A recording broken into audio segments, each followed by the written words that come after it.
September 11th, 2019. If you listen to another podcast, I screwed up the year sometimes, but that's another subject. Oh, yeah. But one interesting stat that I saw today, we all know the history, the deals on obviously September 1st, or September 11th, 2001. But interesting stat today, the Mets are playing the Diamondbacks at Citi Field. In New York. In New York. And they win 9-0. So you're a big numbers guy in the universe. Love numbers. That's why I'm a baseball fan. How do you feel that they went 9 runs, 11 hits on 9/11 in New York? That's pretty crazy and spectacular. And spectacular. And spectacular. And they beat the Arizona Diamondbacks. Yeah, who's on a 4-game losing snide right now? So now tomorrow, local shows can't talk crap about the D-backs, I feel like, right? Why not? Well, they can just be like, oh, man, look at what the Mets did on 9/11. They had 9 runs, 11 hits. Yeah, Such a great day for our country, whereas tomorrow, the day we go back to be like, you know what? Effing Mets. I get what you're saying. But no, they're going to get ripped because they're on a 4-game losing streak to the Mets, and they were in the playoff hunt going into the series. So yeah, true. It's pretty bad. But yet another numbers thing with Bruce Bochy. Yeah, Bruce Bochy yesterday. This is our baseball talk, by the way. Yeah, we're getting some baseball talk out of the way before we get. Don't worry, the meat and potatoes is coming up. All right, we gotta get some stuff out of the way. Everybody's like, "What are they talking about?" We got some baseball news going on right now. So yesterday, fun stat that showed up: Bruce Bochy's been coaching as a manager in the Major League Baseball since 1995 and to 2019. He's going to call his career. Yesterday, he entered the game with 1,995 wins, 2,019 losses. So it was same amount of wins and to losses as it was the years that he's been managing. That's kind of weird. I feel like he should have retired on the spot before the game. Just quit right there? Yeah, just like, you know what? No. Done. Because that's never happened before, right? Yeah, I mean, I wouldn't think it would. Well, how could it? Because, I mean... Yeah, who coaches that long and all that stuff? Coach 19, and you have to literally, like, legit win X amount and then yeah, it's one of those weird things. I don't think you'll ever see it again. Yeah, I mean, it's pretty amazing. But no, I figured retire on that stat, man. That's pretty awesome. And one final baseball number to leave you with. The Baltimore Orioles set a little bit of history tonight because the Baltimore Orioles need to do something, but they actually helped out all of Major League Baseball as Jonathan Villar tonight hit the MLB record-setting 6,106 home run with still, 2.5 weeks left in the season? I think. And, so the balls are juice. We're in the juice ball era, folks. Good news for Baltimore because... they're on the first page of ESPN. Yeah, they finally did something to get a record. That's not bad. So, on there. So, we'll get into more baseball here in the next couple of weeks. A lot of injuries have happened. A lot of good guys are going to the playoffs and everything. So, we'll be talking more about that here in the next couple of weeks. Just a couple interesting numbers things for you number people out there. I'm not a big numbers guy like that where that stuff, it's the universe, man. It's the universe, man. It's setting itself up. And speaking of the universe, I want to live in the universe where my team can still be in the playoffs, and I absolutely hate watching baseball. Must be nice to be a Cubs fan, right? It's so horrible how everything changed for them all in 2 nights, and then you look at the Bears losing to kick off the NFL season last year. They went from a 13-3 playoff team to they're not even going to win 6 games, all because 1 game. Chicago sports fans, oh my gosh, I tell you what, has a weird weekend of football, man. Yeah, first week's always weird. That's the thing when you're talking about first week. It's going to take 2 to 3 weeks, which is what I hate about NFL football now. Get rid of the preseason because they treat the first 4 games as preseason. Let them play a couple of college teams. Yeah, it's... get those first games out of the way. Do 2, scrimmages, in a college town where people actually enjoy going and will buy the tickets on there. But it's like baseball, when that guy hits his first 5 home runs in game 1. So everybody's like, oh, my God, he's projected to hit 6,000 home runs this year. Favorite stats ever. But But some of these teams will come back to It's going earth. to happen someday. Yeah, so 5 home runs every game. The lots of blowouts this week in the pro side. The college side got interesting with Texas LSU, but on the pro side, a lot of blowouts, and then a lot of teams that were a lot of talk got smacked in the face and come back to reality. Yeah, I mean, of the college games we called, congratulations on going undefeated. Yep, I did go, for the record, 4-0 this week. Jason went 3-1, not too bad. Yeah, Texas. I expected more with college game day out there and everything, which was a cool atmosphere, some good signs. How do you feel about one of your playoff teams losing here in the second week? Well, it's to a good opponent, so we're still good. Still win the Big 12 title there. I'm still holding up hope, and I still like them. My takeaway from that is LSU's new offense, I think, maybe not this year, but next year, they're going to be unstoppable. Well, they have a quarterback that can actually throw the ball now, which is the first that's happened in the last, 20 years with that program. But they're playing the SEC style while still being fast and surprising people. Yeah. So I think, which surprises me because Ed Edgeron, I mean, I'm a great fan of his in terms of that. I just don't think he's like an upper echelon coach, but I guess he knows when to bring in the right offensive coordinator and turn his program around and change it up a little bit. But I think they're gonna, it might be this year, I don't know, but definitely next year they're gonna be a force to reckon with in that SEC there. But Clemson ended up blowing out A&M. Texas A&M. So for those, real quick, for those that don't know, Coach O has a really weird, raspy voice. Hey, I was in the car last week listening to it, heading to the racetrack. Had my little stepson in there. My girlfriend's son was with me, and he goes, "What's up with that guy's voice?" I was like, "That's Coach O." He goes, "I don't like it." He's got that Cajun, raspy voice that It can drain on you. It can grate on you if you're not ready for it. I'll tell you what, the way they played last night, I'd start getting ready if I'm a fan to start circling November 9th on the schedule. So that's when they play Alabama. At Alabama, though, this year, right? Yeah, it's at Alabama. Yeah. But I don't know. We'll talk about that, obviously, when it comes along. But I don't think Alabama's going to struggle with them too much this year.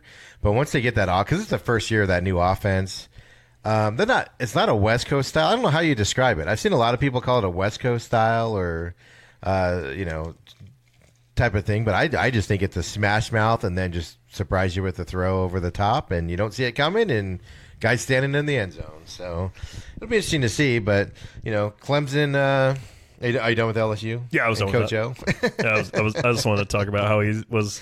What is up with that guy's voice? He was like, "Hey, we're going to go out there. We go Tigers." I always think, what was that Adam Sandler, the Water Boy? Water Boy, yeah. Where the guy's all, "You can do it," or the other coach or whatever. And then he's on Joe Dirt. It's like, yeah. Oh, why you like it? What? You like to see homos naked? That's what I think of Ed Edgeron. But, he's smart enough. I know his first coaching stint, he took a lot of heat because he wanted to be one of the guys. And I think he's kind of changed a little bit and changed his style to where he knows he's got to be CEO of the program. And like I said, I definitely think watch out for them next year. Like I said, this year, who knows what's going to happen. But Clemson kind of dominated A&M. It wasn't really a ball game at all. Yeah, it wasn't really much of anything. I mean, Clemson playing A&M, we were hoping for a little bit more, especially two teams that were ranked, one being from the ACC, and Clemson, of course, you're defending national champs, number one, and SEC team. It was really going to kind of see where Texas A&M was right now, especially a second-year head coach. So, really, I don't know, the jury's still out, I guess, on them. They're not playoff material. Yeah, definitely not going to be in the playoffs now.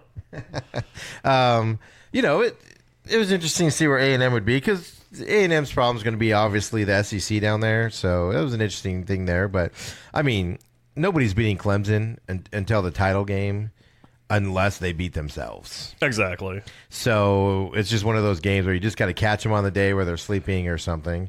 But into our games here, we'll start with the ASU Sac State.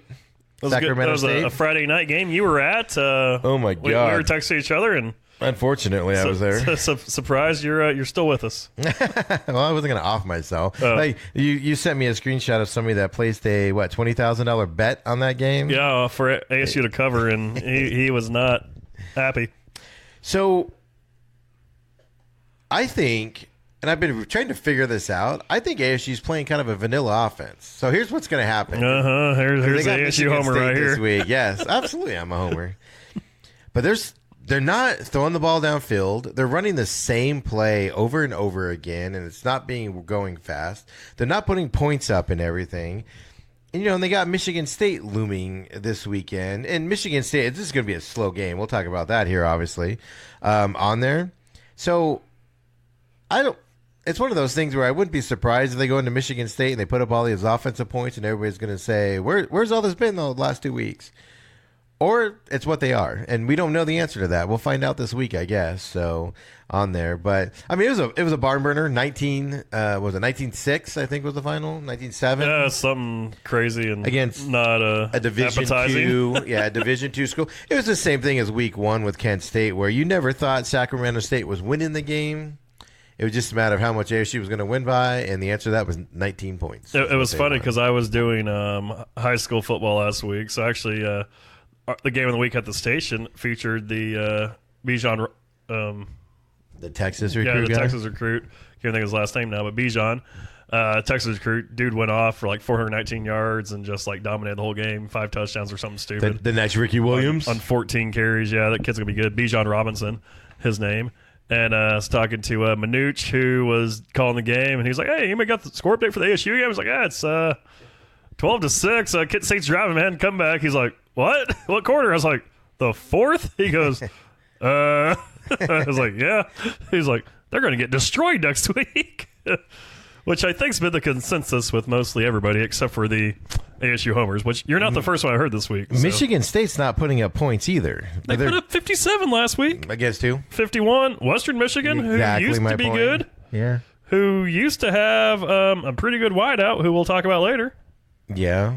Right? Yeah, I was 51-17. Yeah, I was 21 totally points in the wrong. You first. went to Clemson, by the way, but we'll talk about that later. I declared that in a conversation between us earlier. Yeah, that was not good. Yeah, I know. I was wrong. Close state. Wrong school, wrong state, wrong everything. East Coast, though. I don't think Michigan's a coast. Midwest, I know. So we'll see this week on that one. But we both picked BYU to beat your Tennessee Volunteers. I told you, don't I'm have faith. surprised you and our good friend Jason Babiak, who we were with on Saturday night when that was going down. I'm surprised both of you didn't go climb to the top of the tower and jump off. Well, I know what we get when it comes to Tennessee football. It's a basketball school, so obviously, these games being on TV is kind of weird. I don't understand it, but, getting ready for March, man. Rick Barnes going to put a picture up of him next to the desk. So back to football. They had the game won, and they let BYU drive down the field, kick the field goal to tie it, to go into overtime. And watching the overtime, it was like, Tennessee's not going to win this thing, man. Like, Well, that's what basketball schools do, Steve. They lose games to BYU. All right. But you got Chattanooga coming up this week, so I'm feeling a dub. I feel like the ship gets righted, even with the 50 players I've left and the open tryouts they had on campus. I'm feeling like this could be the week. And the coach making weird Titanic references about mice and how people are leaving. And yeah, they're jumping off the ship. You could be a mice and stay on board, and either way, you're still going to die there, Coach Pruitt. You're still going to die. We're still early in the college football season here, waiting for some of these big games to come up. Not holding up playoff hope there for Tennessee. Right. So you got Tennessee or Chattanooga this weekend? Come on, Tennessee. Just do it. Yeah, I'm going to go with Tennessee too, because if they lose to Chattanooga, we're going to stop. Well, we're going to be in Vegas tomorrow, so I'm going to look at the what the spread is for that. If it's high, I'm taking Chattanooga. It's probably low, to be honest with you. I bet you Tennessee's not getting a high spread on that one. Yeah, I bet you it's going to be close. Yeah, I got to see what the spread is on that. And It's see not what going to be 30, I don't think. No. Because Tennessee's not putting up points. If they do that, then I'm totally taking Chattanooga. You got to. So you got ASU and Michigan State. I think I know your answer to this because you're a Sun Devil hater. I'm not a Sun Devil hater. I Just kidding. really want ASU to win this game, but I just haven't seen enough these first 2 weeks that I can go that. And I haven't really watched Michigan State, but I think they're rocking the neon jerseys. So Oh, my God. that's a home game. It's in East Lansing. They rocked them last weekend, and I was with intern, and she was like, "What's with those ugly uniforms?" And I was like, "Yeah, they're probably wearing them next week against ASU too. So Probably. don't watch that game." Yeah, they were not pretty at all. It was just disgusting. So, actually, I'm going Michigan State in this game also. Same thing with you. I think it's going to be a low-scoring game. I think it's going to be like it was last year in Tempe, just super low-scoring. However, Michigan State's offense has shown a little bit more than ASU. So, like I said, unless ASU's been holding back and stuff that we don't see with all these freshmen on the offense and things like that, and it's going to be they're going to lose. It's going to be close. But I got to go with Michigan State just on that side point. Yeah, I think even with them being the home team, this is going to be a big test for ASU. Not saying they haven't been on the road before, but being on the road in Big Ten country, Michigan's a little bit different than Pac-12. I feel like, especially with the teams who they played on the road with against last year, where you go to some of these games over in California, it's like, all right, yeah, we don't really care, we're not ranked. Well, most of them are from California. Exactly. So they're just going back home at that point. Well, not just that, but you're right. I wish they would have had a road game before this one, because that's the other side of it. True freshman quarterback, true freshman center. I think it's a true freshman tackle starting this week. It's pretty much true freshmen everywhere. And, you remember your first time traveling someplace, went for to whatever. Japan, yeah. Your eyes were all wide, right? And you're all excited, and you get off the plane and you're like, oh my God, a whole world. And a whole new world. There's a lot of factors on that, but I'm hoping ASU can pull it out, but I agree with Michigan State. Two more games that we got. First one, Florida State at Virginia, which I believe Virginia is ranked 25th right now. Yeah, well, Virginia 25th, hosting them, baby, over there in old Virginia land. ACC game here. Florida State trying to right the ship. 1-1 start the season. We weren't really expecting much out of the ACC outside of Clemson, especially with Florida State. So you're going to be over there in Charlottesville, Virginia, at Scott Stadium. The place is going to be rocking, man. I'm going to go Florida State, though. Really? Yeah, I think the ACC is just going to beat the hell out of each other this year, and Clemson's just going to walk away. They're going to beat the hell out of everybody, but everybody else is just going to beat the hell out of each other. Now, I watched Florida State's first game, which I could be wrong, but wasn't that Boise State? They lost. They got killed. Let me double check here. Sure Click Boise on it here State, for the Seminoles. But while you're looking at that, but then also I've been reading all week about how Jim Bob Cooter, or whatever their coach's name is, man, he's taking heat left and right now, even after last week's win. I think there's discourse in Florida State. People want the head coach out of there.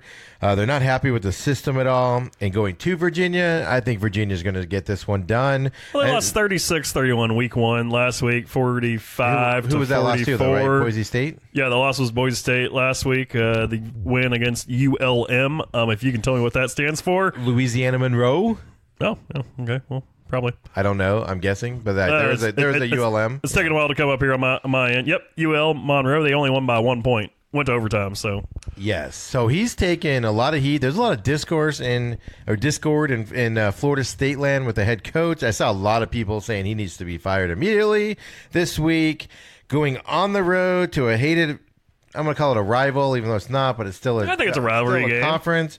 Virginia's on the upswing, man. Like these last couple of years, they've been on the upswing.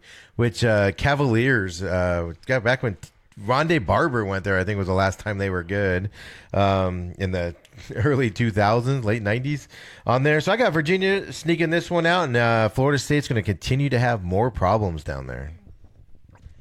And our other game? Bama at South Carolina, the Cox. Yeah, it was a 25.5 point advantage Alabama has on the road. I don't think we're really going to pick a winner or loser here. I think we're going to see if we're picking a cover, right? And I think Bama covers the 25.5 on the road.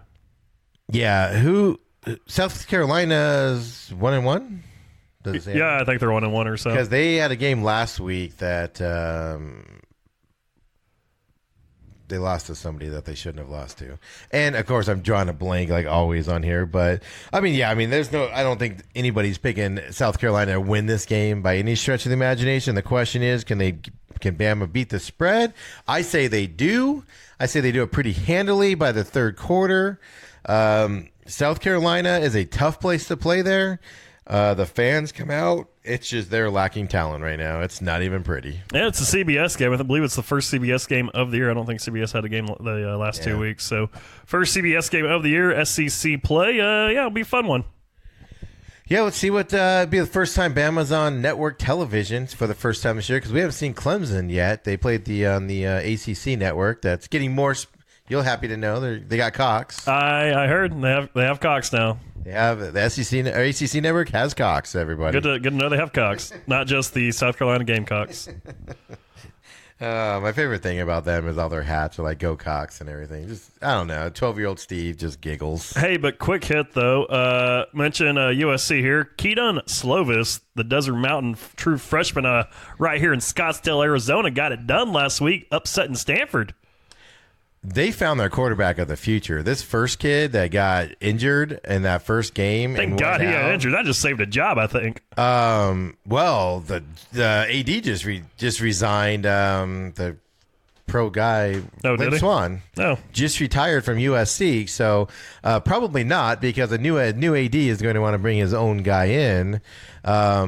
Of course, you know who everybody's talking about is Urban. Yep, the guy who's right down the street there doing Fox pregame. But yeah, no, I this is the old case of the backup is better than the starter, and starter gets injured.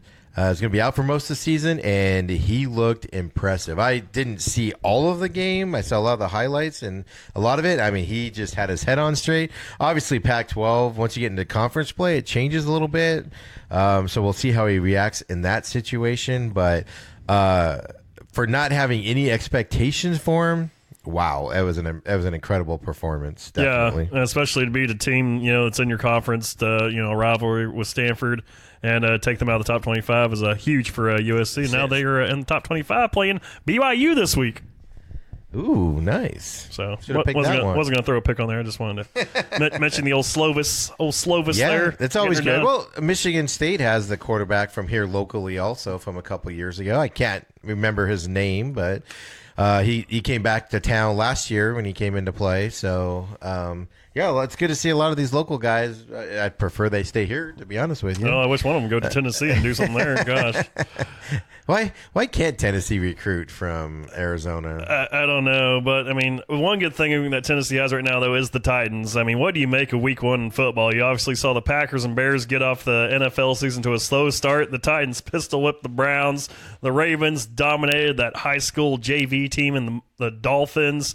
Vikings shut up Matt Ryan and the Falcons. Bills and Jets, that was a really good game. Good comeback for the Bills. Eagles-Redskins was a little too tight to my liking, especially if you're an Eagles fan. You don't like how tight that game was. They had to come back. Same with the Rams and the Panthers. That game was way too tight. Jaguars lose their star quarterback and Nick Foles. He goes out with injury. Flip side of that, Tyreek Hill, he goes out with injury as well. Both clavicle, collarbone injuries. Chargers barely beat the Colts, who made it tight, had to go to overtime. The Seahawks barely squeezed by the effing Bengals. Really? The Bengals? Cowboys dominate the Giants. We all knew that would happen. There was a tie that we were at. The Niners beat the Buccaneers. Patriots just straight curb stomp the Pittsburgh Steelers. Send them back to Steel City, 30-point losers. And then the Saints and Texans had a hell of a game on Monday night, and the Raiders pulled it out without AB. My favorite part about just the Texans Saints game is so I was watching it and I was grilling some hamburgers, and I mean it was a good game. It was one of those rare first week good solid games where both teams are evenly matched, and then just all hell broke loose in that last minute and a half. Yeah, I texted you and was like, "Are you watching this?" Because I could understand people being like, "Oh, I'm not going to watch the rest of this." It's just back and forth. It's a solid game, whatever, and then just. All of a sudden, out of nowhere, man, just scoring left and right, awesome plays, everybody's throwing down the field. It was like, what just happened? Yeah, me and Sam were hanging out at the bar watching the game, and she had to go grab the kiddos, and I was like, all right, I'll be there in a minute. I was like, think I'm going to stick around and watch the end of this or just finish this beer or whatever. And I was ready to leave. And then all of a sudden, like you said, all heck broke loose there with the Saints. A local bar in Arizona was literally going batshit crazy over the final of this game. I didn't have a rooting interest in either teams. I actually despise the Texans, but it's more Bill O'Brien that I don't like. And even I was rooting for I don't care who wins this thing, just keep it going. It was like that B-dubs, pull it back, let's go to overtime. Yeah, but like you said, the Cardinals Lions we were at ended up being a tie.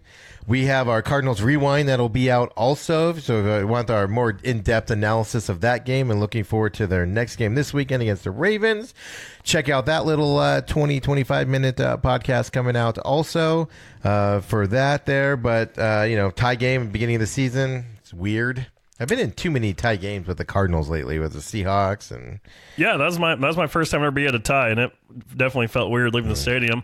Of course, had the lovely Samantha there with me, who quite the potty mouth at football games. Yeah, well, I was actually surprised. Yeah, good thing there's no kids around. Well, there was, but she didn't care. Just going to town. But I mean, it's just so deceiving in this one, right? Because the Ravens dominated the Dolphins, which I think everybody's going to dominate the Dolphins this year. But my favorite thing was Lamar Jackson afterwards said, 5 touchdowns, and he goes, not too shabby for a running quarterback. Like throwing shade at everybody right off the bat. Patriots beating the Steelers. You expect the Steelers to be better, but then at the same time, I was shocked at how well the Patriots looked. I really don't know what I expected the Steelers to be, though, this year. Like, I didn't have them high. I mean, you're the one that's had them win in the North. I was like, I don't really know. You're like, well, it all goes through Big Ben. It's like, yeah, well, it all goes through Big Ben and 2 players that are really good. We saw what happened last year when he lost one of those good players. He missed the playoffs. I mean, the other side, the other good player, I don't know, not looking good. Well, the other side of it, I mean, Baltimore dominates the Dolphins, 55-10 or something? 59-10. Yeah, but it's the Miami Dolphins. was booing the Dolphins 9 minutes into the game when they were down 21-0. I think the players were booing themselves at that point. But that's my point, though, is, right, so right now you'd be like, oh, man, the Ravens are winning this division. But they played the Dolphins. Yeah, and I didn't have that. And then the Steelers had to go up at the Patriots on ring night, too. So which has never really been good for the Patriots. I mean, you expect a little more fight from the Steelers. That's why I thought the Steelers were going to win, and I picked them, was for that reason. So, yeah, I mean, Freak One's always, Seahawks offense looked horrendous against the Bengals, but they got to snap out of it, right? And they got to find that. The Niners, to be honest with you, I'm surprised that they won that game. I had I picked the Buccaneers to win that. It's just, I'm not sold on the Niners. They're just. And Nick Bosa, the number 2 pick in the draft, his first defensive play, I don't know if you saw it, linebacker, gets juked like he's never played football before. And it was like, he was like re-putting his shoes back on. It was such a bad. Well, the old Richard move. Sherman showed up for this game, had a pick 6, looking good. Yeah, right? There's a few pick 6 in that one. And then, you got Giants I know all you Cowboys fans are going to be unbearable for the next 2 weeks also, because you're just playing horrendous teams. Hey, give me the powder puff, However, baby. Let's go.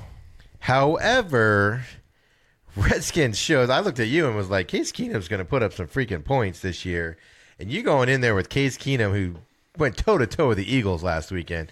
And the Eagles had to actually come, and it doesn't count as a comeback victory for Carson Wentz because they went up by 1 with a field goal in the end of the third quarter, I believe. So it doesn't count as an actual comeback in his stats. But they had to come way back in that game. Yeah, they were down 20-7 in that game. So, they had to come back and do what they had to do. Carson Wentz, man, found his new guy in Deshaun Jackson. 32 years old, Deshaun Jackson can still run down the field like a goddamn gazelle. He's beating 20-year-olds down that sideline. Dude's still running a 4.6. Like, just amazing insane to watch him go, yeah. Josh Allen throwing a 38-yard touchdown pass with 3 minutes left in the game to get the Buffaloes a win in New York. That was a little upsetting to me. I had the Jets winning. So yeah, and I picked the Bills, but that was a good game. The danger here for that one is the Jets players were so upset by that loss that, and I don't know Adam Gase that well. It's his first year there. Jets can possibly go down a sinkhole right now, and it'll be interesting to see this week how they recover from that game, because they had that game won. And it literally defeat was taken from the jaws of victory in that deal, if you say it backwards there. But they do have the Browns this week, who also looked horrible. Yeah, 43-13. So do you think it's the curse of OBJ's watch? You know what? I feel like OBJ's watch might have been broken when they were in the huddle. He's like, you know what time it is? And I'm like, what time is it? He's like, I don't know, man, my watch is broken. He's like, oh, crap, what are we going to do? Where I think this week he's like, what time is it? And they're like, it's winning time. And then they're just going to go out there and win. So maybe his watch was broken. $3,500,000 that's broken. Well, first of all, OBJ's injured, and it was painfully obvious that he was injured. He's just trying to go through the motions. But good on him. Every time I pick the Browns, they lose. I mean, and they lose bad. Yeah, I need you to stop picking the Browns. Yeah, there. so I'm going to make this. I'm going to make this now. I'm back on my, like last year, where I'm on my the Browns suck thing. They're not winning games this year, man. They're taking a step back. Mark it now. I was willing to bet they'd win 6 or 7, but that coaching staff had no clue what to do last week. Still not off the hype train. I'm not off the hype train. The coaching staff had no clue what to do. They were literally, it's like Freddie Kitchens wasn't even on the sidelines because it was so bad. I mean, they were fighting back there until the fourth. I'm not too sure what happened there in the fourth. I was in line to get nachos. It was 17-13. Next thing I know, it's 43-13. So they're fighting up until the fourth. But it's probably the curse of the nacho. OBJ's walking around telling everybody the watch that he wore was a $350,000 watch. Making a big deal out of it, how great he is and how much money he spends. And he's all flashy, right? Because who wears a watch during a football game? Browns colors, too. And then the owner comes out of the watch company today and goes, oh, no, that's only a $150,000 watch there. Which I'm going to obviously favor the watchmaker's assessment of his watch. Well, he had to get the right brown or the right orange on it for Cleveland. So maybe he did some upgrades to it, which cost a little bit more. No, it's Did you think about that?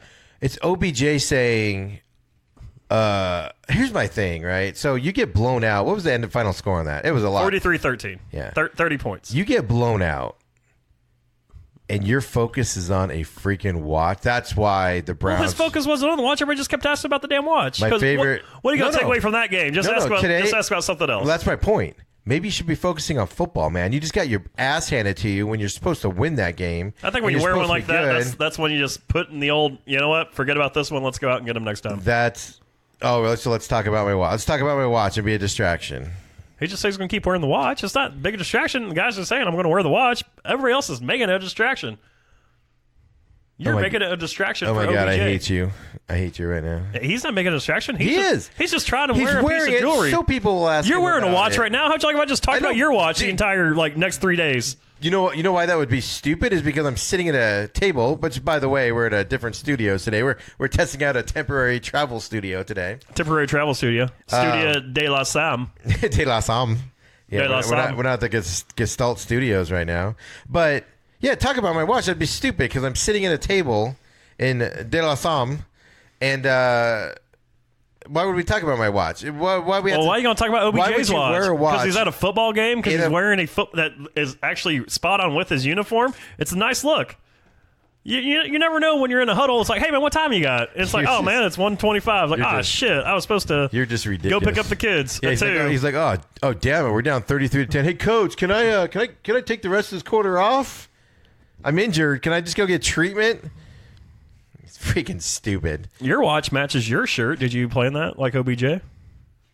Dude, you're stupid. You got gray. I don't even know how to respond to that. That's so bad.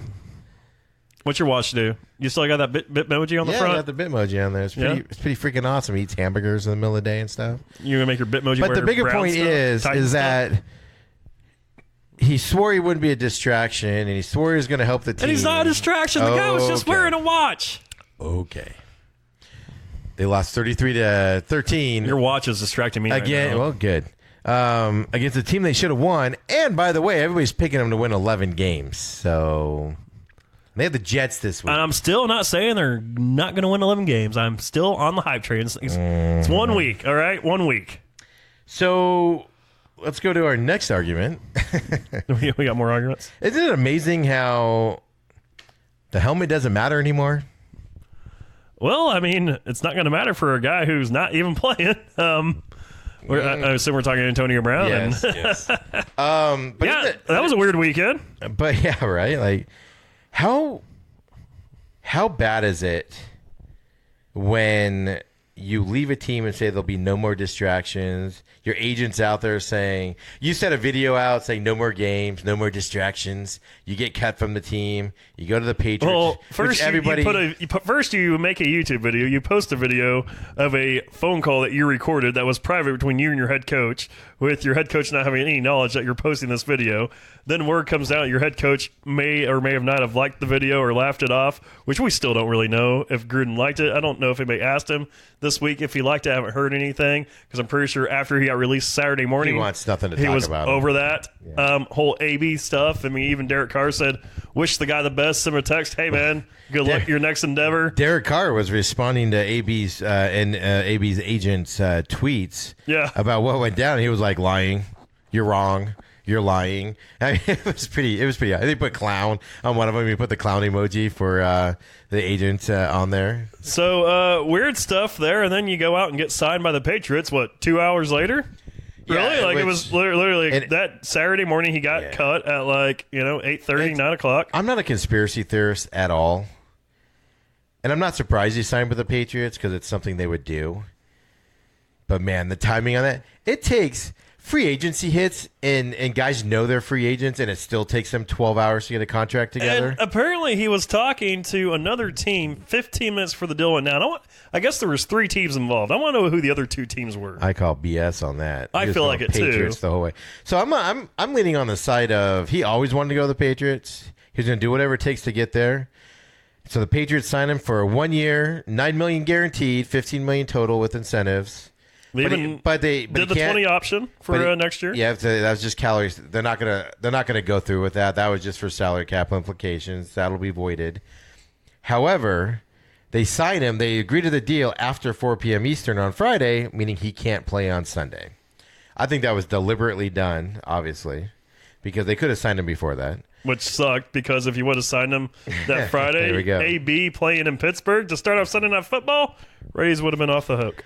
And then, so they officially signed him today, but over the weekend, no distraction, no more games. Antonio Brown. Well, that was the weekend. Couldn't play.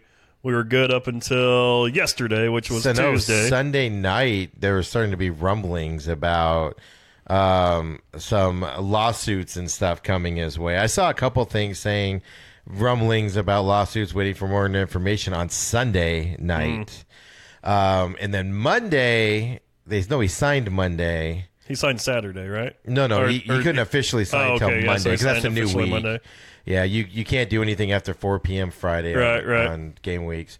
And so there's rumblings Sunday night. Monday, more rumblings. You started to hear about maybe sexual, whatever. He's taking selfies with Tom Brady because he's staying at his place, which is nice. Tom Brady needs to get him out of there because Gisele's in trouble. Hey, now. You can't tell me. I can understand the NFL. The NFL is saying they know nothing about it. And I can believe that because the NFL doesn't investigate every player or team or whatever. But you can't tell me that the Patriots didn't know. So here's the other thing. The Patriots were supposed to pay him within 7 days his first $4.5 million. The other amount on this guaranteed money is due in January. But once you pay that, you're pretty much out. You're pretty much done with it. So for those that don't know, yesterday. Hold on. Let me finish the story here.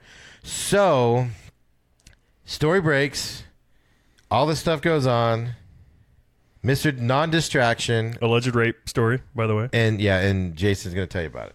Oh, I'm going to tell you about it? Jason's going to tell you about the rape story. He's more invested in it. He knows all about it. He knows how to get away with it. All I know is apparently, I know how to get away with it. Yeah. Apparently, all I know is that this guy, Antonio Brown, kind of jerked off on a girl while she watched religious videos. I really don't know more than that. She was his trainer. Well, she's claiming she was raped, and she's claiming she was the trainer, but they hung out a few times. And it's not a criminal lawsuit she's filing; it's a civil lawsuit, which is why everybody's like, "Oh, well, he should be on the exempt list." Well, it's a civil lawsuit; it's not even a criminal lawsuit. There's no crime here. And plus, she says, "I'll go talk to the NFL next week after I get married this week." She's getting married this weekend. So, I don't know. How much money do you think Antonio Brown honeymoon's going to be? It was his trainer. She's only asking for $75,000.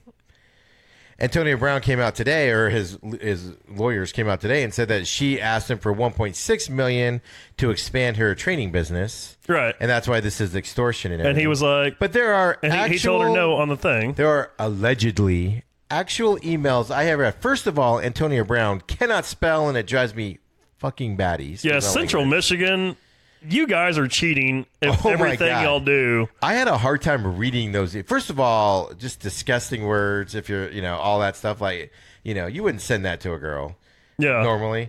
But then second of all, it was hard to read because of that. But then it's hard to read because the dude can't spell. So, are you going to repeat them? Well, here's just a little bit. You going to try to read it? I jack my D on your back, slept with you in bed, just the N. And the U, space exclamation point, which is weird. F your knowledge B, which knowledge, is that still what they use for head? Is that what they still call? I don't know. That's my point. F your knowledge, B, I've been all pro before I even knew you. You hit me up online, B, crying, I didn't hit you up. You never left my house since you had hotel. You fell asleep on my couch. F out of here, my baby mama, trick your dumb ass, D-U-M. That's how he spelled that. Again, with the space and exclamation point. Blast me, you're a failure, telling everybody you own a gym. By the way, all these U's are just the letter U, which irritating. Oh, but he did go exclamation point right after the M in gym. We're critiquing the emails. What you gone blast me, or what you gone blast, don't effing write my phone lean? L-I-E-N? Like, is he taking a lean on a house? We should have put this to like slow jam music. You lean B, thought it was easy to get a come up using God alias, fake ass hoe, you and ya mama thought y'all hoes had a come up, F out of here, don't write my team. That's just one part. I'm not getting the other part, know, but yeah, right? It'll take. We'll be here till midnight. We should have like slow jam that to music. But But I mean, he's got an email that he sent, a couple emails that he sent that are just god awful horrible things to send to somebody, and then he's like, "Oh, I didn't do that." He's like denying he did what she said he did, and then he wrote an email about how he did it. Allegedly. Got to protect myself from legal lawsuits. Well, the way it's a civil suit, I don't know. I mean, I kind of feel like I honestly feel like this one is kind of a money grab suit. I mean, she's only asked for $75K. It came out. Like, why is it just now coming out? That's the thing. Like, you didn't try to do, and I get, I watched 13 Reasons Why. Why didn't you come out when this first happened to you? But I mean, it's a criminal thing. Like, rape's a criminal thing. But you're like, no, this is just a civil dispute between us. Like, you're just trying to. I feel like just trying to get the money. Okay, so let's throw it out there that so maybe it's a money grab. It's a huge distraction. Oh yeah, it's a huge distraction. What, you think he wants this distraction? But don't send those emails, and then you can deny it. Don't deny. My point is don't deny it, and then have emails you sent admitting you did it. Right. That's what drives me nuts, right? Like, I agree with you. Well, I don't know if he admitted he did it on those. He did on the second email. He says, I jizzed on your back or whatever. Oh yeah, which doesn't really sound like but rape. He said he denies like everything that she said he did, and that's one thing she said he did. So it's like, well, you're denying it, but you wrote an email saying you did it. Just a huge distraction. The NFL really can't do anything about a civil deal like this. I was listening to some lawyers today about the NFL and whatnot, and they really can't put him on the exempt list. It's going to be up to the Patriots. But how do you put a guy like that on the field? Well, they put him on the practice field today. His first time in the practice uniform for the Patriots was rocking the number 1. His jersey looked a little big on him. Obviously, it's a temporary number since Watson, I believe, has the number 84. Yes. And Watson right now on the IR, he's suspended. So that number will get changed at some point. We'll see. He's got to buy it from him. He doesn't. Yeah. Watson doesn't have to give it up. Great. Now Watson's going to sue him for jacking off on his back too. Now. But the bigger issue is what a distraction. I listened to the Bill Belichick press conference. It was a typical. And Bill, he could tell he was just kidding. He's like, I don't want to talk about it anymore, guys. I want to talk about Miami. And those reporters are like, well, we're not dropping this. Yeah. Because sexual abuse is not something. And here's the bad part, is the Patriots had a player back in like 2009, same thing. And Bill Belichick's response to that was, we all have questionable things in our past.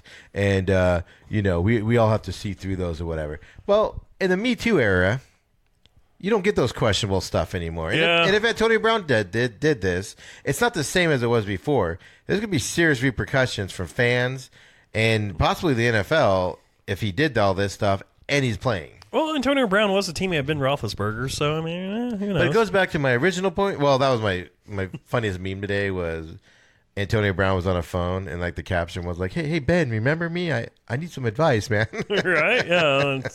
So, but the bigger issue is that, but then they just traded Demaryius Thomas to the Jets. Which is odd, right? Last time they made a deal with the Patriots and Jets made a deal was when the Jets sent Bill Belichick to the Patriots. Yeah, they don't need... Back in 2000. They didn't need Demaryius Thomas because they signed Antonio Brown. So that's what's interesting on that. So, I mean, I've heard back and forth on if he's going to play this week or not. I suspect because it's Bill Belichick, he's going to give you a big FU to everybody and play him. I hope he does because I got him in my fantasy team. He's a flex for me right now. The problem that I have is I don't think he's going to make it there because he's not going to adhere to the structure. And then 2, he doesn't – that is precision route running there. Like Brady will unload a ball to a spot that you better be at. And if it gets intercepted or anything, Brady will bench you himself. And Antonio Brown does not run precise routes. So just more headaches from a guy that claims he's going to have no more distractions. It's just irritating as all heck. He just gets himself in bad situations. He's not trying to be a distraction. Speaking of distraction, the Cincinnati Bengals barely lost last week. And if I was the defense in Cincinnati, I don't know how you cover DJ Metcalf, who had a pacifier mouth guard sticking out of his helmet. Wasn't that purple? It was like purple, blue. Like it looked just like a pacifier if you saw it. Did we ever find out why he did that? All I could see was DJ Metcalf has pacifier mouthpiece. I don't know if it's for a kid, if he's expectant or what. I enjoyed it. I thought it was spectacular. And then my second thing was, he's doing it for a kid or charity or his own kid or something. But you're right. I couldn't find any info on it either. I don't know if people called him he looked like a baby or what. Like, yeah, is he like trolling people that call him names or whatever? So, I don't know. And just the story, it's like, it's a binky. It's truly the one mouth guard that only 90 kids will get. I don't know if it was Tommy's. Is that Tommy's mouthpiece? I don't know. Maybe now that you mention it, maybe. Remember Tommy or Chucky or whatever? Yeah, I mean that could be it. Tommy like from Rugrats. Yeah. So it's kind of cool. I don't know. Kind of weird. Maybe he's a big Rugrats fan. I mean, I enjoyed it because it was different, but it was amazing. But it was his NFL debut, and the guy put up some numbers, man. I mean, so yeah, good don't on change him. it. Don't change it now, right? I mean, he comes from NFL, lineage, Isn't I guess. Eric's son? No, Terrence Metcalf. Terrence? Okay.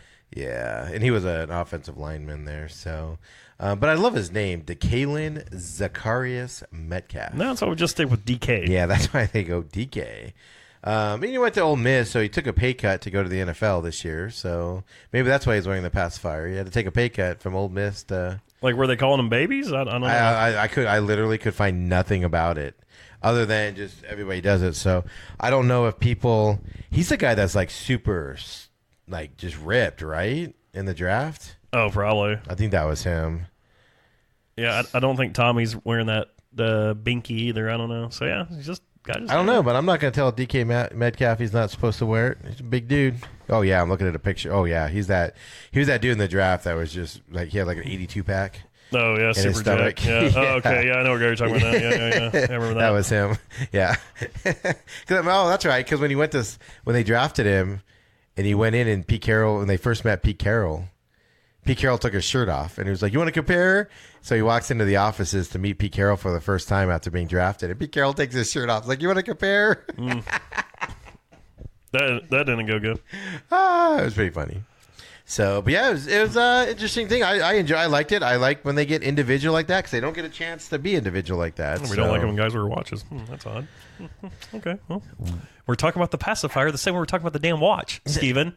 Jason. So what's a distraction now, Steven? A mouth guard is used in the object of a game. You do not need a watch. There's a reason why watch is used in everyday life. Not on a football field. A watch is used in everyday life. Same with cleats.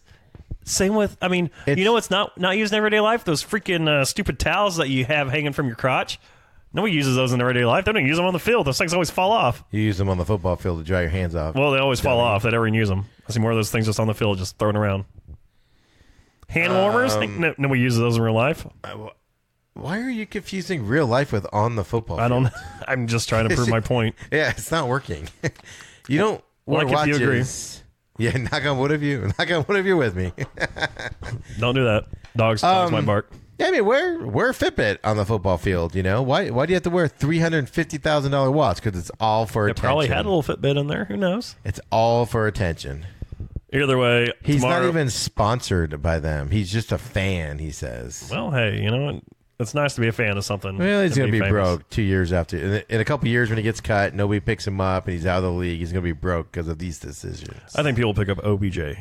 He's got a long future ahead of him. And the Well, Browns he's are on going to his win Super downside Bowl. of his career. He's been in the league for what, 5 years now? If He's that. on the downside. No. He can't stay healthy. He's injured in the season hadn't even begun yet. It started last week. He's good. He was injured before that. Well, he's good. So Did I mention the Browns are god awful? let's shift the attention off of OBJ's watch and on to tomorrow night, where all the attention's going to be in North Carolina as the Buccaneers play the Panthers, kicking off week number 2, Steven. The Panthers are 6.5-point favorites at home, coming off a loss to the Rams. Buccaneers, of course, coming off a bad loss to the 49ers. Who you got? I'm going Panthers. Cam Newton looks healthy, and the Buccaneers just didn't look good. Yeah, Jameis Winston looked god-awful, but I think they get it done tomorrow night on the road. Tampa Bay, I got him winning this game. So Bruce Arians was brought in there, right, to get Jameis Winston on there. It's just they're just going to end up moving on from him this year regardless. He's just bad. I told you, I said he might be a quarterback whisperer, but he cannot determine what Jameis does on the football field. And, yeah, definitely did not look good last week with Jameis and the 49ers.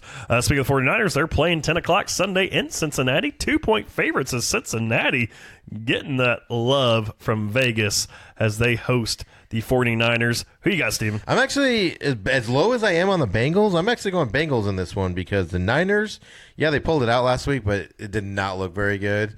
Lots of interceptions, lots of pick sixes involved there. And I'm going to actually go with the Bengals here just because they're at home. I'm sticking with the Niners riding the hot hand. Jimmy Garoppolo, he never loses. All right, so as long as Jimmy Garoppolo is starting, you're going to get a win. He has losses. It's been proven fact. He has losses. It's a fact.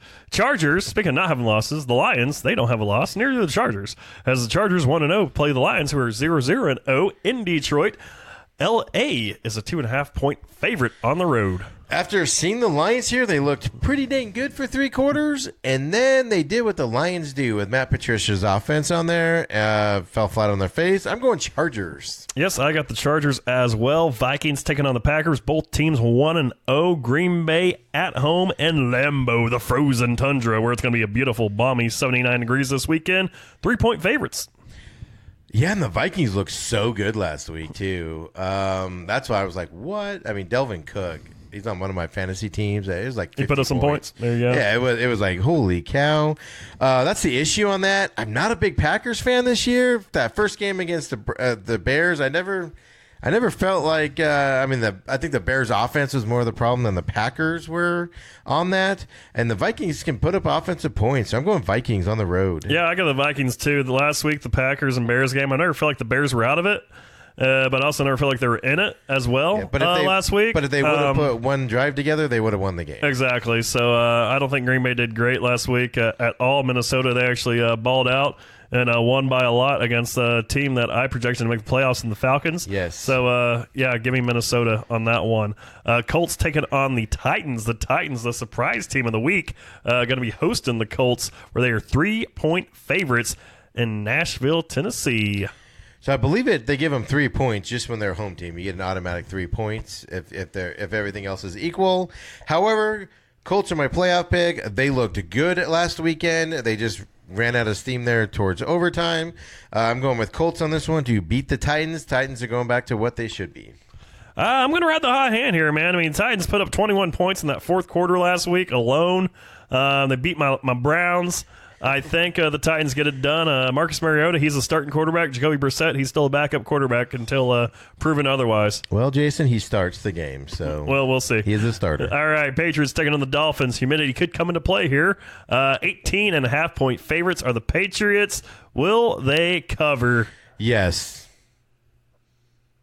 Yes, I agree too. I don't know. I know people think Miami is always a tough place to play for the Patriots, but well, it is in normal years. Normal years. But I mean, this year, who knows? Yeah, there's the big headache of AB, but even if AB's on the football field, once the game starts, it's football. Yeah, because the Dolphins, he's not going to rape somebody within 60 minutes there on the field. And if he does, then he's got a place in Miami. More power on him. He's just going home there. So the bigger issue is the Dolphins have already quit on their team. Game Players two. are trying to quit. It's just it's a messy situation. Players that are backup players that probably would have a hard time making other teams are asking for the They want release out. or want to be They traded. want to go to the XFL. That's how bad it is. They're seeing if we can do a trade to the XFL. Yeah. How does that work, guys? It's like I can be unemployed. Can I go to or the play- Roughnecks? Yeah, I can be unemployed or play for the Dolphins. How do I get out of this playing for the Dolphins, please? It's bad. Bills and Giants. Giants, of course, hosting the Bills this weekend. Bills, man, they just cannot leave old MetLife Stadium, huh? These first 2 Right. weeks. Do they just stay there? Yeah, well, I guess they got to switch what locker room they go into because it's a little bit different there. It's but, not like the Jets have their own locker room, Giants have their own locker room, and the visitors have the same. oh, really? Okay, yeah. so they don't have that. to change it all. They just left everything there, right? Yeah, there you go. Just leave everything there. It's not man. like Buffalo is that far of a flight from Manhattan. Well, they're 1.5 point favorites here Bill- at their new house. Giants defense is atrocious. I'm gonna use all the big words here. Other than Saquon Barkley, the Giants offense is abysmal. Bills are winning this. Yeah, I like the Bills winning this one too. 1-0 right now. Going to be 2-0. Going to be your surprise team. I guess I was wrong on the Jets. I should have went Bills as a surprise team from the East there in the AFC. Well, they're going to come back to earth. It's just they have beginning schedule here. Well, we'll see. Seahawks taking on the Steelers. Man, who would have thought both these teams would look so pitiful in their games last week? Obviously, the Seahawks got to win. But one got to win. By 1 point over the Bengals. The Steelers lost by 30, but the Steelers somehow, some way, 4.5 point favorites. I don't get that. Against the Seahawks at home. I know it's a home game, but 4.5 points, that just seems like way too much. I just don't. I mean, maybe people are just saying because it's the Patriots and they always have the Steelers number, so maybe that's why they're going that route. But I don't get that spread at all. I'm actually going to go with Seattle to pull this one out outright. Yeah, based on what I saw last week, I'm just not feeling it with this Steelers team. I think the crowd's going to be dead by the second quarter. Give me the Seahawks to win this one. Cowboys taking on the Redskins. That game going to be in Washington. Dallas on the road, 5-point favorites at Landover, Maryland. This is going to be my upset pick of the week. I am a huge Case Keenum fan. He is going to We found the one case. He's going to surprise the Cowboys and put points up, and the Cowboys are going to have to match him, and I'm not too sure they can. Let's go Redskins. Well, the Cowboys can match. Dak last week looked phenomenal. Perfect passer rating. First time that's been done in Dallas since like 1969 when God knows who was quarterback.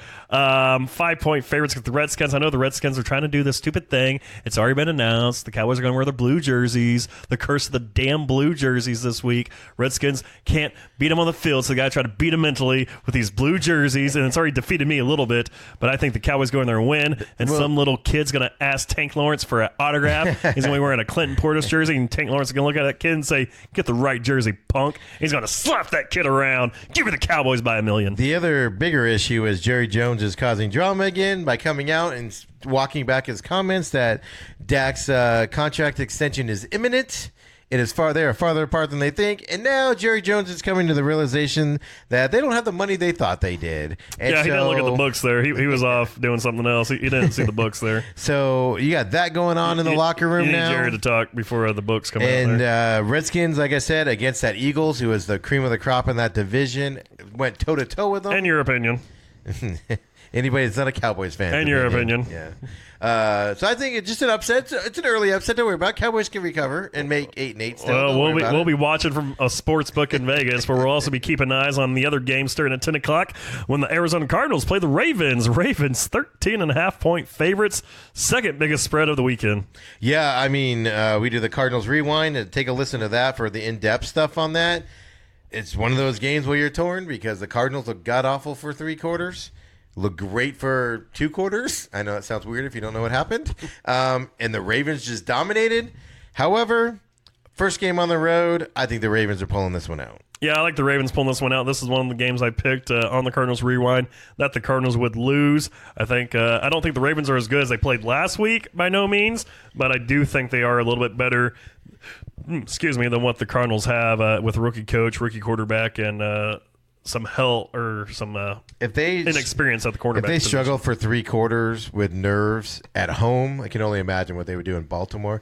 It is good to see Terrell Suggs going back home to. Well, I mean, obviously here's home, but going back to Baltimore's home, NFL home. Yeah, not just Suggs, but Michael Crabtree getting the start this Oh week yeah, too. So. Michael Crabtree is coming back, so he'll be back there again, and I wouldn't be Now surprised. change my pick. Now give me Cardinals I by know, 10. right? Yeah, seriously. No, Ravens. I mean, I wouldn't be surprised if the Cardinals pull this one out, but just all the signs pointing are to the Ravens right now on the road. If it was at home, I would actually pick the Cardinals. Interesting. Jaguars playing the Texans. Obviously saw a great game last week. The Texans lost to on Monday night. Jaguars, their $1 million quarterback, Nick Foles, looked like Rams Nick Foles the opening drive, then looked like Super Bowl MVP Nick Foles on the second drive. Probably dropped the most beautiful dime ball he'll ever drop in a Jacksonville uniform. And then he went out with a collarbone injury, had surgery on Monday. He's not playing this week. What's the guy's name? Menigard? Did you see the picture of him? Like he looks like a Foles or no, the new guy? the new starting quarterback. The new guy? He literally looks like a 70s. He looks like he's in the band Midland. Yeah, he just has that 70s mustache, kind of like that long, gangly hair. He's like in a shirt he picked up at Walmart. Gardner Minshew. I retweeted it on my Twitter page, but it was just fantastic the way he looks. I mean, it was like, they give you all these options on what you think he is. And it finally was like NFL quarterback, starting quarterback. So is that why you're picking the Jags to win? Oh no, Texans are winning this by so much. Even if Deshaun does have a bruised butt, like rumor has it, but the Texans are denying it. They're Talk winning that about game. girl, I think my butt's getting big. Oh, he does kind of look like Midland there. Told you, right? But yeah, Texans are 9.5-point favorites. I think they're going to win this game easily against Jacksonville. And man, tough break for Jacksonville. Yeah, I was expecting good things. They from have them. no shot without Nick Foles in there to be successful. So it's just going to be another long season for the Jags. Poor Jags. Chiefs taking on the Raiders. Patrick Mahomes last week played those Jaguars, looked phenomenal. Already early MVP candidate. The Madden curse, it's no more. Pat Mahomes is a beast. Raiders come off a Hard Knocks. They lost their first-round pick, John Abrams, this past Monday, pulling out the win at home against Denver. This weekend will be the final game ever on the baseball field at Ring Central Coliseum in Oakland. Chiefs are 7-point favorites. I don't even know why we're talking about this because the Chiefs are winning by 40. Chiefs by 40. I like it. The over-under is 53. Taking the over? Yeah, I think so. Only because Tyreek Hill's out, which I know so many people are not upset about. No. Couldn't happen to a nicer guy. But then they just plug in a more experienced guy in LaShawn McCoy into that spot. So they're literally not going to skip a beat. And Sammy Watkins looked like a beast on my bench last week. Good thing I didn't need him. And that's the thing. The Raiders just lost their first-round rookie cornerback this year. So they basically he would have covered Watkins on there. Did you see the hit he made to tear his shoulder, his thing? I didn't. I saw some people say it was a dirty hit. It didn't look dirty to me. I didn't think it was dirty. I just think it was a hard hit on the side. The guy went up and he hit him hard, but he broke his labrum at that point, his shoulder at that point. And then he came played the back rest of the game. And then you're talking about Abrams. Yeah. I thought you were talking. Sorry, I was. Oh, you're talking mystified. about Hill? I was talking about Hill. Yeah. Oh no, I didn't care about that one because I'm not a Hill fan. Yeah, I didn't think that. I didn't think the Hill hit was dirty at all. On that one, Ramsey did give him another push, but the push didn't hurt him. I mean, he was already hurt before that, so I don't know. Yeah. A lot of people became Ramsey fans that week. Yeah, right. I know, right? You got a bunch of gift cards and stuff. You got a lot of jerseys buying from Ramsey's. I read the comments because comments are the greatest things ever on social media, and I don't think there was one positive comment about Tyreek Hill's injury. Yeah, I didn't see one either. It was all just brutal. Well, now I get some more time to stay at home with the son, focus on being a dad, which is always good. Let's move on. Oh, okay. Bears playing the Broncos. Bears coming off a loss. Broncos also come off a loss in Denver. Chicago favored by 2 points. Bears, the thing I don't get is like Bears fans last year's the only reason they didn't win the Super Bowl is a place kicker. So now they think they found one. So now they're like, now Mitchell Trubisky's our problem. It's like, why can't you guys just live with what you got and figure it out? All the posts this week are like, oh, how come we didn't get Deshaun Watson? Pat Mahomes, he was in that draft too. Like, and we traded up to get Hill or Trubisky. What were we thinking? It's like, well, and Mahomes too, right? Yeah. And That's why I stopped reading all those comments. 'Cause, like, Bears fans are just irrational. Bears fans are terrible, dude. There's like a sports station here locally. It's pretty much like a Chicago station in the mornings. Yes. That's all they do is talk Bears Well, 'cause they're and from Cubs. Chicago. It's terrible. Like I don't want to hear it, but I know more about the Bears than I want to know, and I know that they're jumping off the cliff. And it must be nice after one game when you lose to Aaron Rodgers 7-3 to jump off the cliff. But I did see the stat that was interesting this week. Mitch Trubisky coming back down by a possession in the fourth quarter, not very good. Nope. Not very accurate. So if the Bears have the lead here early, the Bears win. I'm going to pick them to win. I think they just have way too many weapons for They that Broncos. do. I mean, They're going to catch their defense off it was guard. that first game, and I think I said this in the preview, I believe, last week, that I'm just a Matt Nagy fan, where that guy's going to find out. Mitch Trubisky's not going to be a Hall of Fame quarterback, but he's going to be serviceable, and the right head coach is going to get him that place, and Matt Nagy's going to get him there. It's just that first game was it was just a lack of preseason games. Right. There's no timing. He had no timing with his receivers. He'd throw the ball, receivers wouldn't be there. The receivers would have to wait for the ball because he's taking his time throwing it. Just timing was off. That's just going to get better. Bears are winning this game pretty easy. Saints taking on the Rams in L.A. Could be a possible playoff matchup, I guess. The NFC Conference Championship matchup from last year. Tickets, man, you still get them $58. This one in L.A. 2.5-point favorites are the Rams. What say you, Steven? The Rams are 2.5-point favorites? Yeah. Just because they're at home, huh? I'm going Saints in this one. I think the Saints are just so resilient. So 2 years ago, they had a horrible play call that cost them the season in the playoffs. Last year, horrible play call or non-call that cost them the season. In this game, horrible running into the kicker penalty when the game was tied going in the end, and then they still drove down the field. They just have a resiliency that you just don't see anywhere else. And the Rams just weren't impressive last week. I think the Rams are going to take a few games to get down there, and I think the Saints are going to go in and just beat them. Yeah, I think the Super Bowl hangover is a thing. The Rams barely beat the Panthers last week. I feel like the Saints go into L.A. and win this game. Like I said, not too high on the Rams this year. I do expect them to win the West, obviously, but I don't think they're going to get it done with a 13-3 record or 14-2. I think it's going to be more of an 11-5, possibly 10-6. So yeah, I like the Saints to make one of those losses come this week. Eagles playing the Falcons. Eagles 1-0, Falcons 0-1 in Atlanta on Sunday Night Football. Philly 1.5-point faves, man. Yeah, and Falcons have to win this game, right? They're going to be jumping off the cliff there.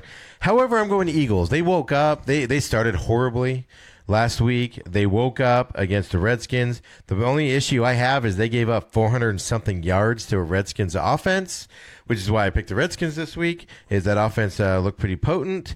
But I think the Falcons this is so much pressure for week 2 for them. I think the Eagles are going to pull this out. Yeah, a lot of pressure, but it is a home game. They're going to have some friendly faces out there.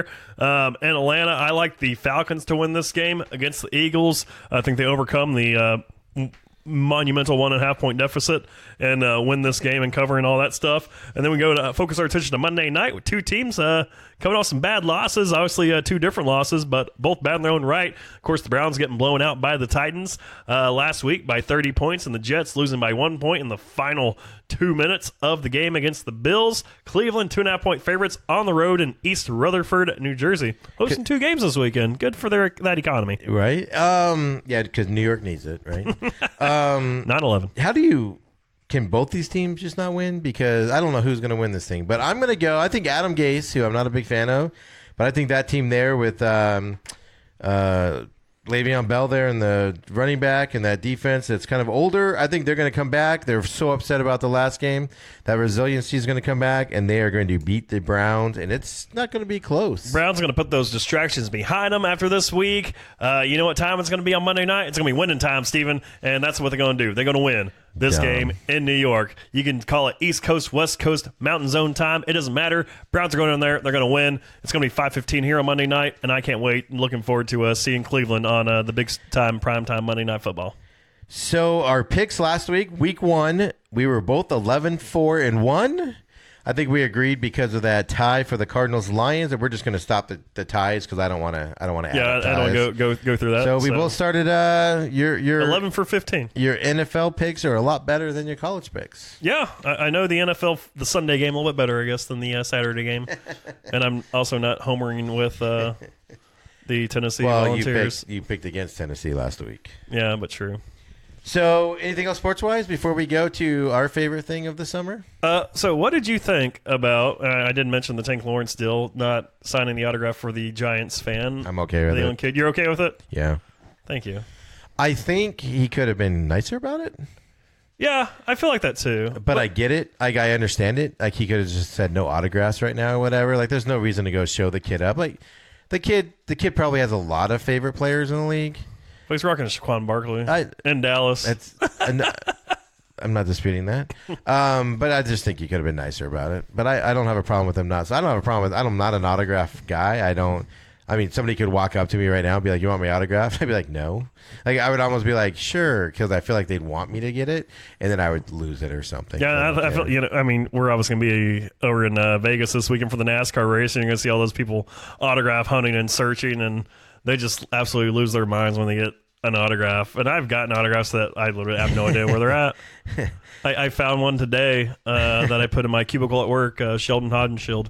And I was like, oh, hey. Sheldon. I was like, oh, hey, that's where this thing is. Is that the one you got from World of Outlaws at Paris? Yeah, I think so. That was for Sam? Yeah. Was for intern number 2? Sam had it up there, and I took it. Yeah, he stole it. I was like, I'm going to take it. I don't have a problem. I feel like he could have been nicer about it, but I would never fault somebody for not wanting to sign an autograph. The bullying communities, though, that are coming out is just crazy. Like, I'm pretty sure that kid's going to be all right, though. And even Tank today said there, he's asking, he's like, look, there's a video out now. I didn't mean any ill will. I wasn't bullying the kid. I was like, that kid's going to get hooked up now because of all this stuff that's coming out. I get it, whatever. He's like, maybe he'll get a Tank Lawrence jersey for Christmas.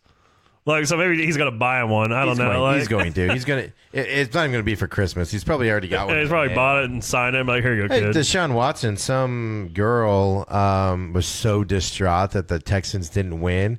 And the parents posted the video, and Deshaun saw it in Houston, and he's like, "Oh, I sent her a jersey," So that's the new way to get a jersey. Jason. Oh, I'm totally making one of these kids like act like they are just so bummed about something. Well, it can't be football. You gotta go with something else. The skeptic in me, maybe though, bowling. Not bowling, but golf. Maybe golf.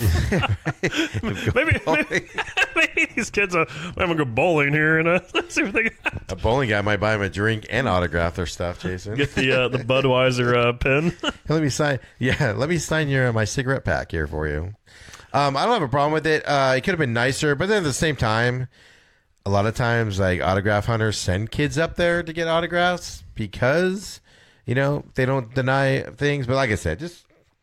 I understand what he was doing, but just be nicer to the kid. Well, it's all out everywhere now. And real quick before we go, Rory McIlroy wins the PGA Player Golfer of the Year award over Brooks Koepka. I'm not a fan of that at all.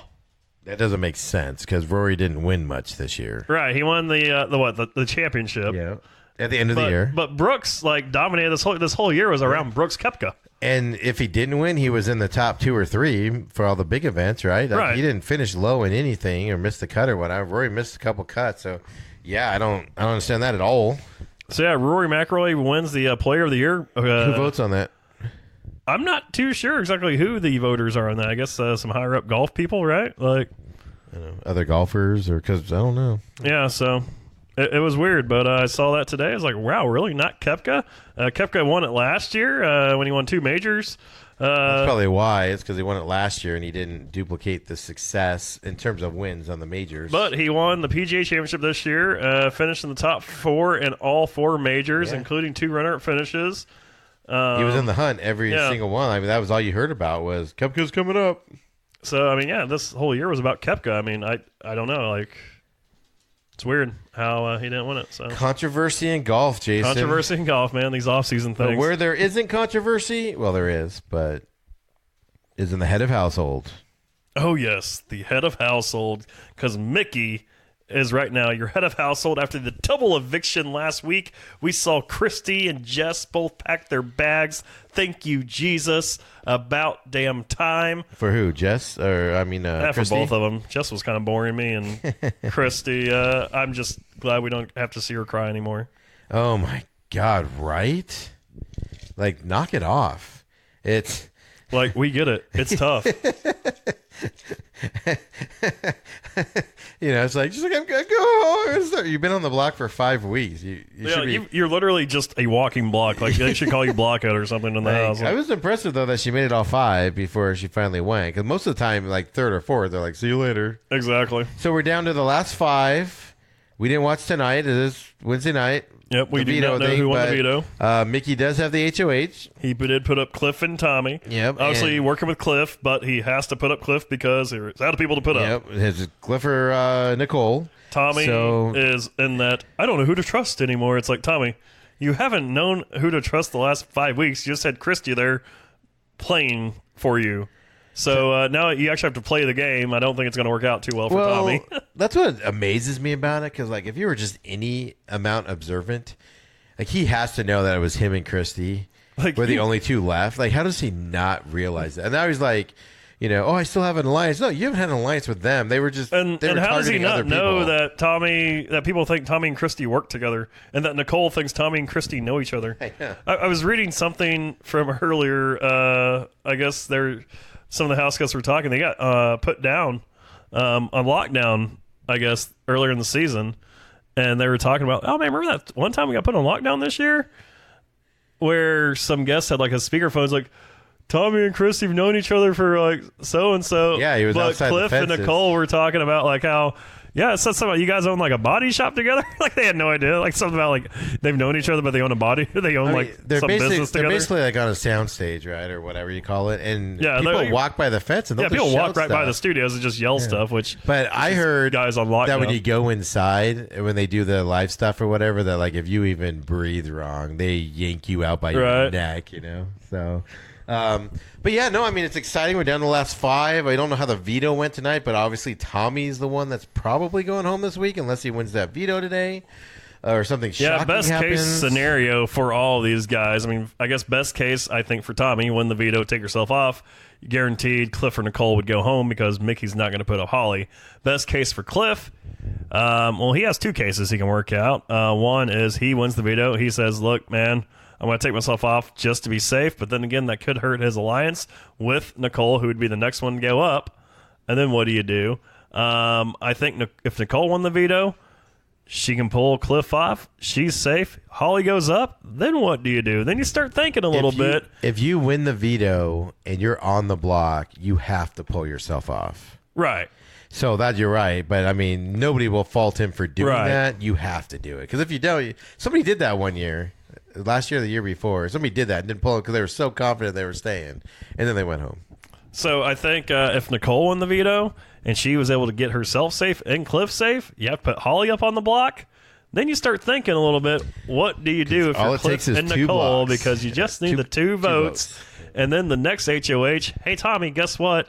You're playing. We kept you safe. Oh, hey, I'm playing.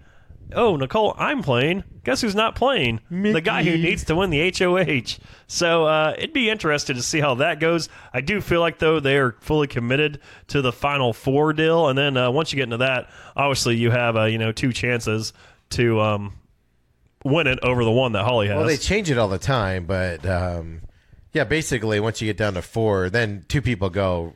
Well, they still have 2 weeks. No, there'll still be the HOH this week. What I'm saying is it'll be, Cliff and Nicole will have a chance. Yeah. And then it's just going to be Holly that has her chance for her side. So it'll be interesting to see how that works out. But I think Mickey winning the HOH this week actually screws him because he's got no protection other than Holly. Yeah, next week's a big one to win. And if she doesn't win that, then Mickey's probably going home, I'm guessing. Yeah, it'd be one of the 2. I mean, obviously, we're switching our recording on this to Mondays due to some other commitments by a certain somebody in the group here.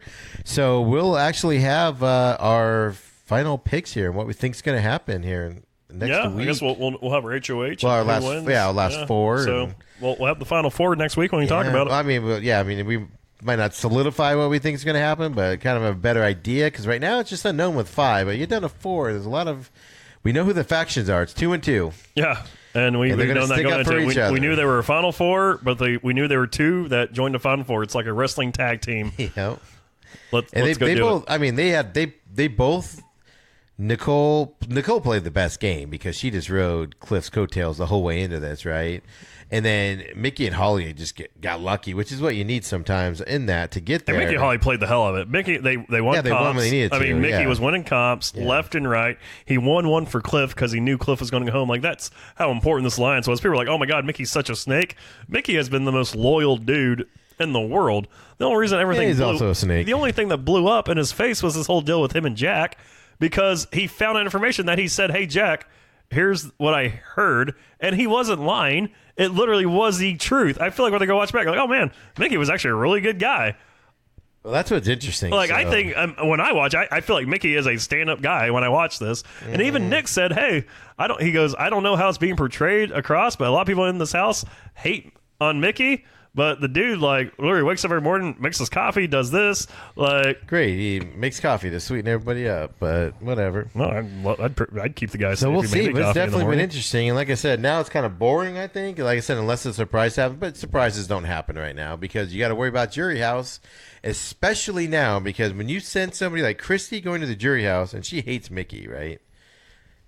You don't think she's going to not go in there and start telling him everything and all that stuff? So you send the wrong person to the Jury House and they don't like you. I mean, you saw Nicole. She went to Christy and was like kissing her butt knowing she was going home. Yeah, because... but also Christy going to the Jury House on Nicole's HOH. The other house guests are like, thank God somebody got Christy out.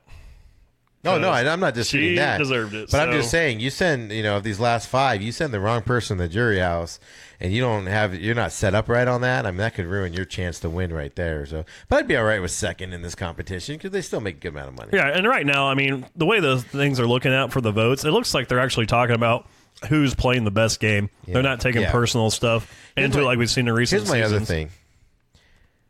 I get why Bailey comes back, for the comp, to run the comp or whatever, but we need to stop this Swaggy C thing. I mean, he was like the 3rd one out last year. No, they are engaged. I don't care. He needs to stop showing up on the show. Nobody cares. The only reason they even got engaged, I'm convinced of it, is because so he could stay on the show, and be talked about all the time. Like, it's just... I tell you what, if I was in that house, I would not have freaked out for Swaggy C. I would have been like, oh. Yeah, right? And people would be like, what? Oh... But no, then I would have got called racist on national TV. Like, who didn't care about Swaggy C? What a racist! It's just it's like Swaggy C did nothing except ride Bailey's coattails from outside the house. Yeah, and I thought Bailey was pregnant. I just want to throw that out there. Yeah, not pregnant. I guess. Yeah. That was an act. Oh, shocker. Well, there was a rumor that she was in the house, shocker. Which I think we found out she wasn't while she was in the house. I think she would. Remember, she was milking it, right. my emotions, my hormones are going through the roof, and she was yelling at Tyler and stuff. But yeah, I mean, I get bringing back other people, but bring back other people that actually made it far. Bring back Tangela. And not they got to be. Well, he came back and did that one comp earlier, but they got to do that thing where they come back, right? Or at least Casey's got to come back, right? Sure did. She came back. She was first episode. Was she? Yeah, first or second. I don't even remember. Look at that. I was thinking about it earlier, and I was like, God, who were the first people that got kicked off this season? Right? Because they always bring them back, Old Ovi. Yeah, Ovi, that's right. We hung out with him last week at the tailgate I know. for the Cardinals, yeah. So I'm sitting there talking to this guy. And everything, and he's all wanting to see my race video of a serious accident we have. So I'm talking to the guy or whatever. We get inside. I sit down. I load up Twitter to follow the game on Twitter. There's a picture of you and him, and I'm like, oh my God, that was him? It wasn't really him. I know. I'm joking. Oh. but it was funny. I was like, what? You had a few BB superfans like it, too. I know. First of all, I didn't. I would have recognized him because of the way he talks and everything, and he didn't. That guy didn't talk that way. But I was like, this guy's really big into racing. Well, he talked a little bit videos. like him, which is why I picked up. He's on like, it. And then he kind of looked like it. He's like, man, I really want to see this racing videos of the ring. I'm like, this guy's really into dirt racing out here in Phoenix. It's weird. Yeah, I had no idea who any of those people were that were hanging out with last week. It was just funny. But, well, I knew 2. You do, but whatever. I knew 2 of them. That's it. That's what tailgating does to you, Jason. Right. So anyhow, anything else? No, I think I'm good. All right, let's go. Let's get. Well, thanks for listening. God bless you. God bless the troops, and God bless America.